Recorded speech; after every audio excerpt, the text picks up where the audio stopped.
or here, or this video here.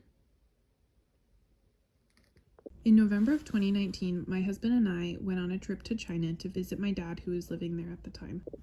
Prior to leaving for our trip, I had heard about a rescue called Bunny's Buddies, who rescues animals from hopeless situations. And prior to leaving, I had also learned that they were in constant need of something called a flight volunteer, which is where they use your ticket to fly an animal back to the US. We didn't have to do very much. All they needed was our plane ticket and our name to fly these dogs over at no cost to us. So of course we signed up.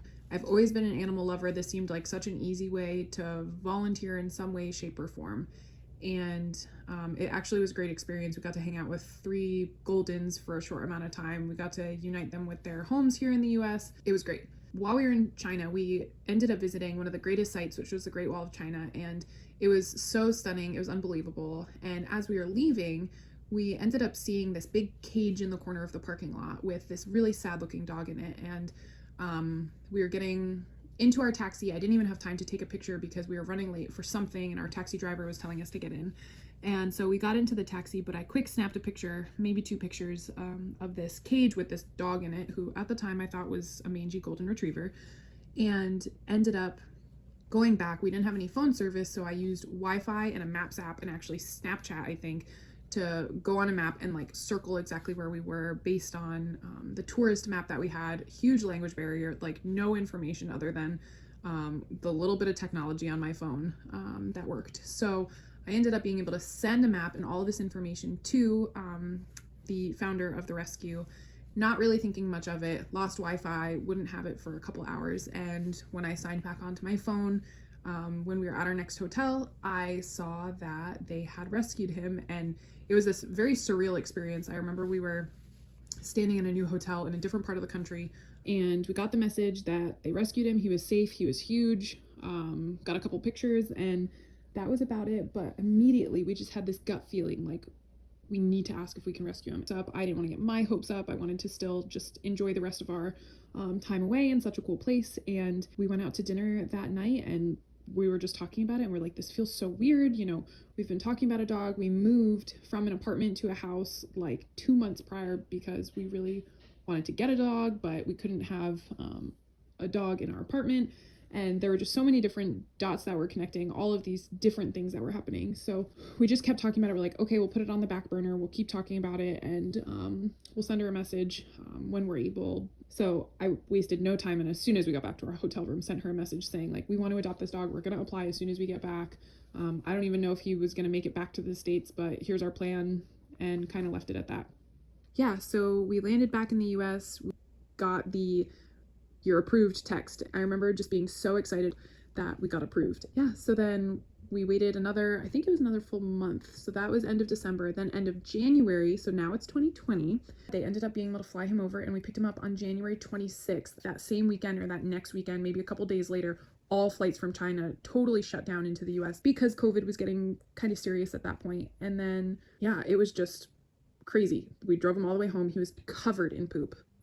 Just absolutely covered in. He smelled so bad. And middle of January, we drove from New York to Boston area just with our windows down because it smelled so bad all the way back. And we gave him a tour of the house, and he was our COVID project. We ended up spending like all of lockdown training him and going on walks and just really trying to figure out how we could do this. He was extremely reactive when he came to us. We could not go on a walk without him trying to eat another dog. I just remember going to this big state park near us that we love to go to, and going to introduce him to our friend's dog within a few weeks of him being home, which was probably too soon looking back, but I just remember he was ready to eat her.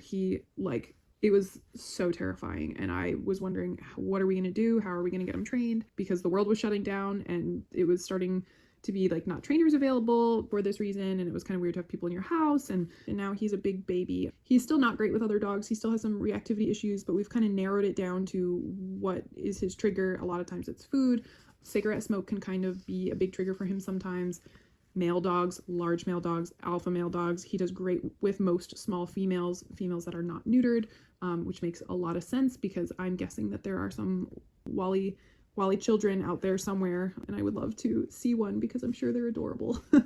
Yeah, that is long short of it of our rescue story with Wally. And then During COVID, we found out that we were pregnant with our first, and a little over a year into us having Wally, we had our first daughter. And then 2 years later, we welcomed a second daughter into our home, and he's so good with the babies. I mean, they love each other. He just really is a sweetheart. He's a big fluff ball most of the time. Now we have to shave him when the heat comes because and trust me when I say we've tried everything. We just got back from Canada to go see Girl with the Dogs, Vanessa, who's an awesome groomer, to see if she had any advice and could save his coat. And, 9 hours in the car with a 4-month-old and a 2.5-year-old. We tried everything, and we get him groomed constantly and consistently, and we changed his diet. He eats a very clean diet, and basically every single person that we've talked to, groomer, vet, has all given us the opinion that we should just shave him because he struggles so much with the heat in the summer, and because he was so malnourished at the beginning of his life that his coat is probably just never going to be where a healthy Tibetan Mastiff should be. So just a reminder, he was full grown, full age, between 60 and 70 pounds at rescue, just really, really emaciated. He is now 140 pounds and just thriving. So that just shows you, he put on 80 pounds and is doing wonderfully now. So yeah, that's our story of Wally. And yeah, we just love him. He's a big baby, and we love that he's part of our family. So here's Wally from the Great Wall of China.